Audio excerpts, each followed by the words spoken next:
Bom, pastor Silas Malafaia criticou contundentemente a audiência de custódia no Brasil. Ele fala sobre segurança pública, fala sobre câmeras, fala sobre o Estado de São Paulo, fala sobre a Argentina, fala sobre outros países, mas assim, basicamente ele critica o sistema atual de segurança pública no Brasil e sugere, entre as alternativas que, segundo ele, iria resolver o problema de segurança pública, acabar com a audiência de custódia.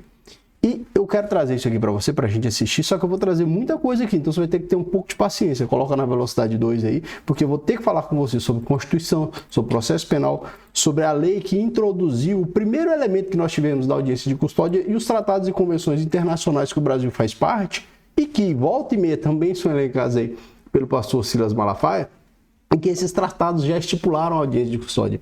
Então, a audiência de custódia é uma realidade que existe no Brasil e eu te asseguro, ela não é ruim. Ela não é ruim. O Brasil tem outros problemas relacionados à segurança pública e não é a audiência de custódia que é o problema. O problema no Brasil é a reincidência, mas claro, também não vou te apresentar uma fórmula mágica, né? Eu trato que o sistema confere a reincidência, mas não vou te apresentar uma fórmula mágica porque não existe, né? Eu posso te garantir, se alguém falar para você, não, mas olha, por exemplo, lá em El Salvador, o presidente Nayib Bukele resolveu o problema da segurança pública. Então, se você quer uma solução assim, eu te apresento uma. É só você acabar com o sistema processual que existe no Brasil. Polícia prendeu, o cara vai preso e acabou. Aí você vai ter esses índices reduzidíssimos de segurança pública, tais quais aqueles que são apresentados lá em El Salvador. O problema é que, contra isso, existe um dano colateral muito significativo. E eu te digo aqui com maior sinceridade, com o coração aberto, que num sistema como o Brasil, que é muito falho em se tratando da segurança pública de forma macro em todo o país, em que se há uma infinidade de direitos humanos que são assegurados a todo tipo de gente, pessoas que não cometem crimes e pessoas que cometem crimes, ou seja, a bandidagem toda tem esses direitos humanos assegurados. E mesmo assim, num sistema que tem tantos direitos, você ainda tem prisão de pessoas inocentes, né? Eu já vi várias vezes, infelizmente eu já participei ativamente da prisão de pessoas inocentes por crime de roubo, por crime de furto, pessoas que não tinham cometido crime, e só depois nós verificamos isso. Então eu te digo com maior tranquilidade, mesmo o sistema sendo cheio de garantias, ainda acontece essa fatalidade que é a prisão de pessoas inocentes. Então o problema ele é macro, né? Quando se sugere, para a gente adiantar, quando se sugere solução como aquela de El Salvador, se você quer uma solução absolutamente radical, tem, né? Você acaba com o sistema processual, né? A polícia prendeu, acabou. O cara só vai se encontrar com o juiz no dia da audiência, o Ministério Público obrigatoriamente oferece a denúncia e lá o cara é condenado. Aí você não vai ter mais, com toda certeza você não vai ter mais índices de criminalidade. Só que o dano colateral é que muita gente, infelizmente, e não é por dolo, por intenção nociva de um agente público, não. Muitas vezes, os erros que são cometidos são culposos, né? E eu digo por isso, eu já cometi erros culposos, né? Erros que eu não tinha intenção, mas porque vítima e testemunhas induziram ou influenciaram o sistema, e aí acabou indo à prisão de uma pessoa totalmente inocente, totalmente inocente. E por isso você tem que refletir, cara, e se um dia eu tomar uma cadeia inocente, né? E independentemente da infração penal. Um caso que a gente sempre vê as pessoas falando, por exemplo, são acusações no que diz respeito, por exemplo, ao ambiente doméstico onde só há duas pessoas, os dois envolvidos, vítima e autor e vítima, né? Então, dali, muitas vezes, a palavra da vítima vai ser suficiente para conduzir a uma condenação daquele que recebe a imputação do crime. Mas vamos ver aqui a fala do pastor Silas Malafaia, muito contundente, muito enérgico, né? Como sempre. E assim, a segurança pública é um tema muito específico, né? Eu, graças a Deus, tenho uma experiência bastante, fui policial militar por vários anos, então tenho uma experiência na segurança pública, quero trazer isso aqui para você, para a gente poder entender esse assunto, beleza? Acompanhe aí. Povo abençoado do Brasil, há uma tentativa de desmoralizar as polícias. O assunto é muito sério e grave. Eu vou mostrar aqui dados e informações que a maioria do povo brasileiro não sabe. Assista esse vídeo até o final. Todo mundo sabe o que a esquerda no Brasil gosta, eu não vou nem entrar em detalhes, mas vamos lá. Desde que eu me entendo por gente, tem maus policiais, como tem gente má em tudo que é segmento da sociedade. Só que as polícias recebem a bomba das mazelas sociais. Você me permite interromper só um pouquinho, porque o pastor fala que se coloca nessa coisa de esquerda, é do lado da vagabundagem, direita é do lado do cidadão de bem. É mais ou menos assim que o pastor sempre refere. Mas eu queria dizer o seguinte, me parece que de fato a esquerda se preocupa mais com a gênese do problema, da criminalidade, que é o problema social. que realmente boa parte das infrações penais tem uma conotação social.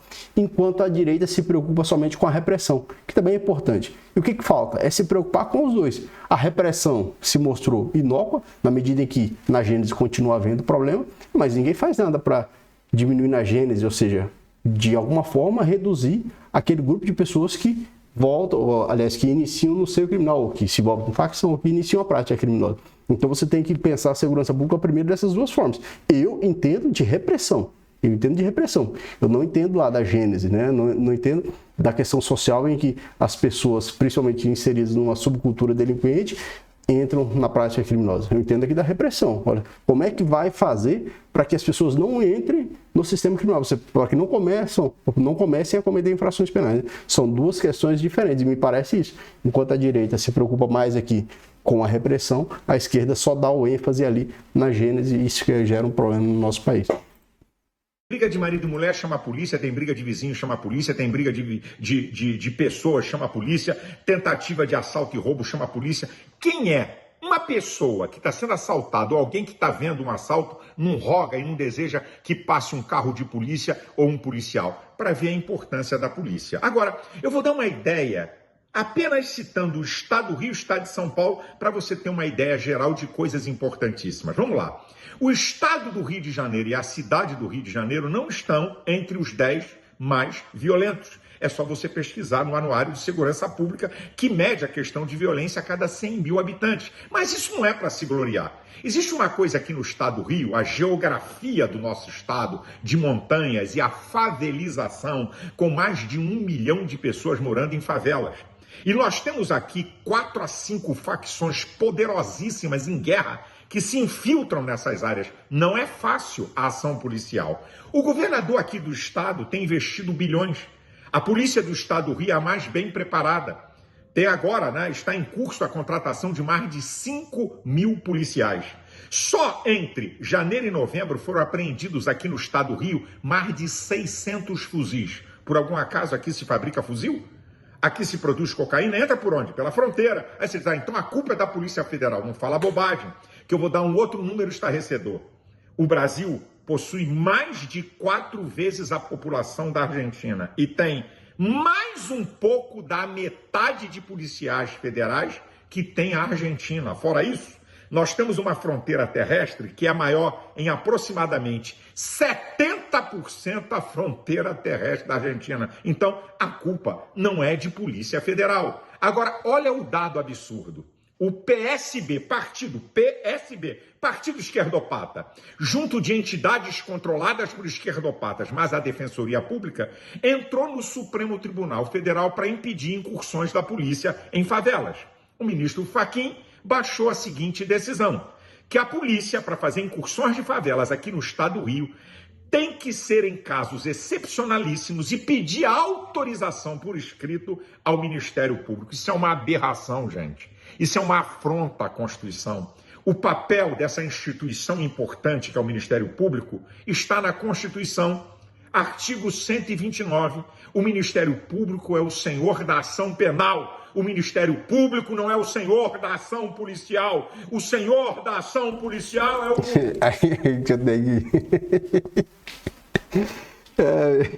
Eu tenho que interromper, desculpa. O que acontece é o seguinte, né? Essa coisa de ser a senhor da ação penal, mas veja só, as intervenções policiais, não tem coisa mais poderosa do que a atividade policial. A atividade policial é muito poderosa, é muito poder, né? As instituições policiais recebem muito poder. E só faz sentido o emprego da força policial se o Ministério Público oferecer a denúncia contra aquelas pessoas que serão alvos de uma intervenção policial. Percebe? E faz sentido você... Primeiro que o Ministério Público é o controlador externo da atividade policial, que está lá no meio 129, que o pastor Silas fala. E segundo, a gente precisa de uma coerência, né? Tem que ter uma sincronia de atos entre as instituições públicas. Ora, se o Ministério Público não vai abraçar o oferecimento de acusações penais, ações penais contra aquelas pessoas, qual o sentido de uma intervenção policial que será infrutífera e que vai gerar, na verdade, uma retórica dizendo, olha, a polícia age e o Ministério Público não denuncia. Precisa de uma sincronia, claro. As instituições são independentes, enquanto a Polícia Militar realiza o policiamento ostensivo, a Polícia Civil realiza o policiamento repressivo e o Ministério Público oferece as ações penais, precisa haver uma sincronia. Até porque a segurança pública é dever e obrigação de todos, né? Mas para a gente continuar aí, com todo respeito aí a risada aí, pastor, também, sem querer me sentir mais entendedor desse assunto do que o senhor. Governador, artigo 144, parágrafo 6º. Essa que é a verdade. Agora presta atenção, eu vou para São Paulo. Há um jogo para tentar denegrir o governador Tarcísio, que está fazendo um grande governo em São Paulo, por causa de maus policiais. Agora, olha esse dado. Em 24 anos, 2024, é o menor índice de homicídio e roubos em São Paulo. Foi aumentado em quase 8.000 o número de efetivos policiais e outras ações que estão sendo feitas. Agora, escuta, minha gente. O que eu vou falar aqui vale para tudo que é polícia do Brasil. Nós temos uma demência, uma aberração, como diz o jornalista Guzzo. No Brasil, uma tal de audiência de custódia. O vagabundo e o ladrão que assalta de mão armada, põe em risco a população, põe em risco policial, assalta, rouba celular, rouba carro, rouba casa, rouba em ônibus, é preso. Aí vai para uma audiência de custódia junto de um juiz e é liberado. Gente que é liberada 10, 15, 20 vezes. O policial corre o risco de vida, a população corre o risco de vida e o vagabundo é liberado numa audiência de custódia. E se disser que é apoio da polícia, é liberado mesmo. Tem vários casos. Não estou falando de traficantes, eu estou falando desse bandido, desse vagabundo do dia a dia. Lugar de ladrão, lugar de vagabundo que rouba e que ameaça a sociedade é na cadeia. Será que não tem um senador, um deputado federal para fazer uma lei para acabar com essa pouca vergonha, que é uma verdadeira apologia ao crime, à impunidade? É isso que está acontecendo. Agora eu vou te dar um outro dado interessantíssimo, que ajudaria muito a segurança pública. A cidade de Nova York tem 56.000 câmeras. A cidade de Londres tem 61.000 câmeras de vigilância. A cidade do Rio de Janeiro, 5.000.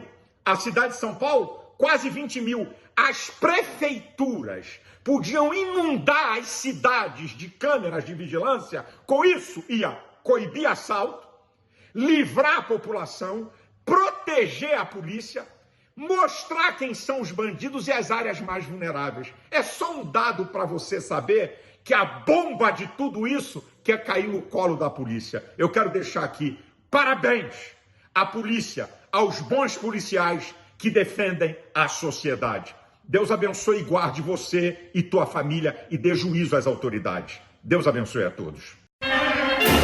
Aí eu concordo com essa coisa das câmeras, realmente é importante quanto mais câmera ter, só que isso também esbarra em uma outra questão, que é a redução da privacidade. Mas eu, particularmente, é uma opinião pessoal, entendo que quanto menos privacidade,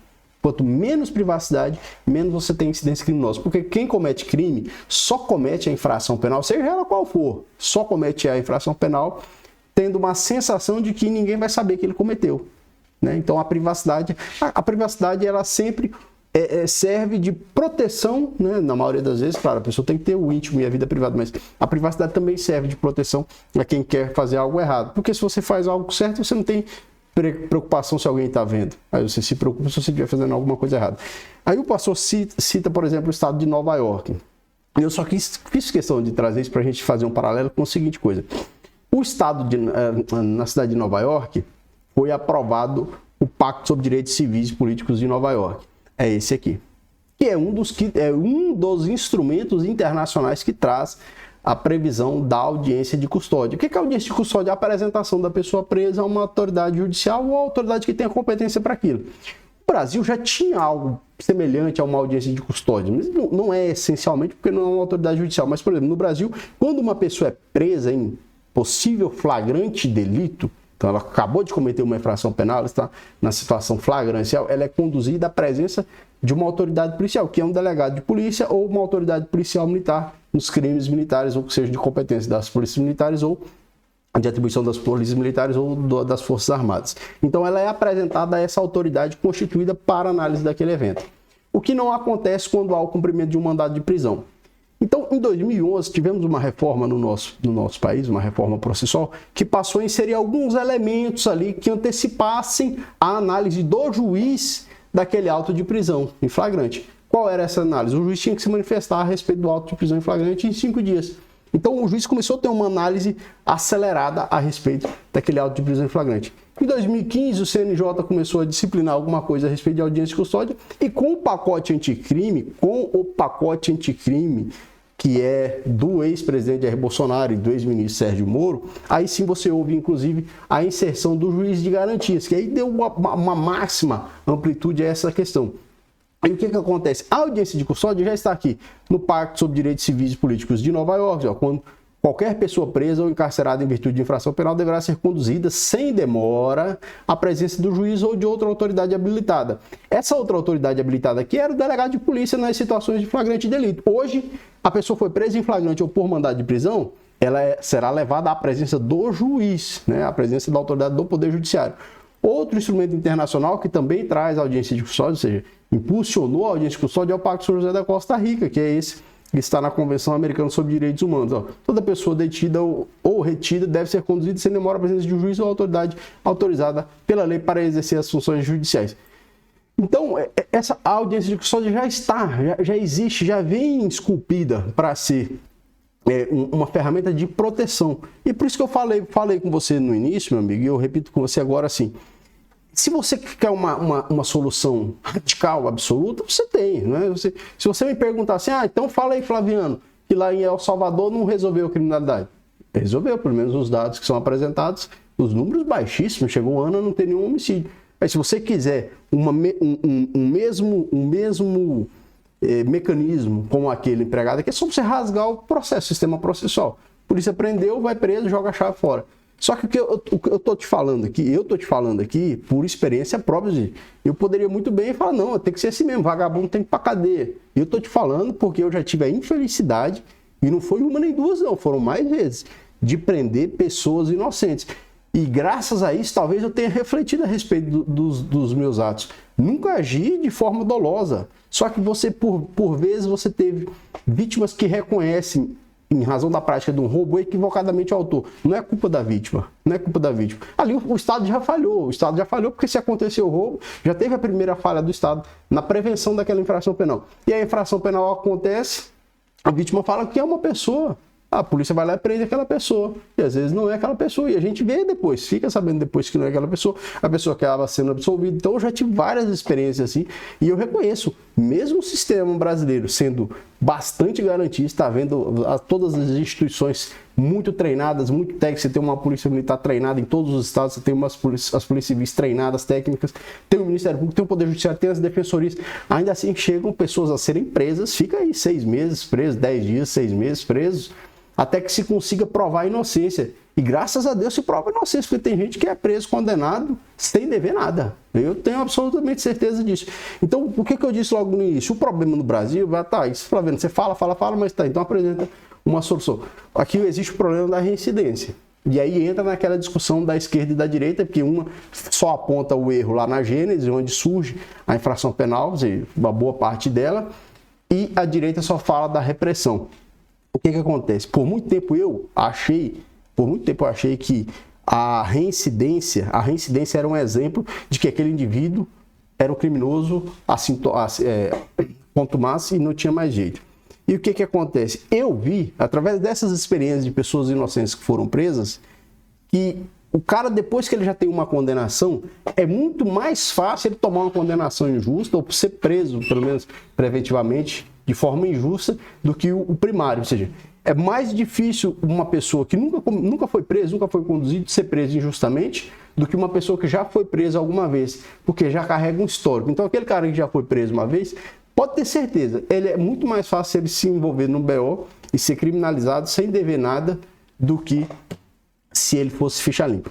Mas o que acontece? Existem diversos crimes no nosso Brasil que são notórios, né? Porque um problema que sempre existiu no Brasil e em todo mundo é o seguinte: o risco judicial de uma condenação de um inocente. Esse é o grande risco que orienta todo o processo, que orienta todo o sistema de garantias, porque o Estado é grande. Então, o risco de que o Estado cometa um erro é que acaba orientando todo o fortalecimento das pessoas, com garantias, com direitos. para evitar que o Estado cometa algum ato de arbitrariedade.